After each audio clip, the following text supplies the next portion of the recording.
Guys welcome back to my channel. তো তোমরা মশলাগুলো দেখে বুঝতেই পারছো আমি আজকে কি রেসিপি নিয়ে এসেছি। আজকে হচ্ছে কি বিরিয়ানি বানাবো। তার জন্য প্রথমেই এই মশলাগুলোকে শুকনো খোলায় ভেজে একটা পাউডার বানিয়ে নিয়েছি। ভাতটা এখানে বসিয়ে দিয়েছি, আমি একটু ঘি দিয়েছি আর গোটা গরম মশলা।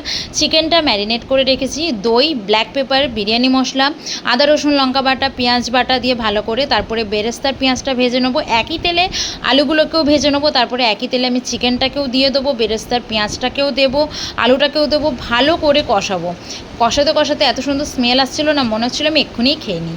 তারপরে ভালো করে কষানোর পরে আমি ভাতগুলোকে লেয়ার বাই লেয়ার দেবো। লেয়ার বাই লেয়ার আমি কী করে দেবো তোমাদের সেটা বলি। ভাতগুলোকে দিয়ে এই যে জলটা আমি বানিয়ে রেখেছি, মানে দুধ, কেশর, কেওড়া জল, মিঠা আতর দিয়ে একটু একটু করে দিয়ে ভাতটাকে লেয়ার বাই লেয়ার সাজাবো। চলো আজকে এই অবধি, আবার পরে তোমাদের সাথে দেখা হচ্ছে নতুন একটা শর্টস নিয়ে। তো ততক্ষণ তোমরা সাবস্ক্রাইব করতে ভুলো না, আর এরকম নতুন নতুন ভিডিও পাওয়ার জন্য আমার চ্যানেলটাকে ফলো করে রাখো, সাবস্ক্রাইব করে রাখো। Okay bye, tata.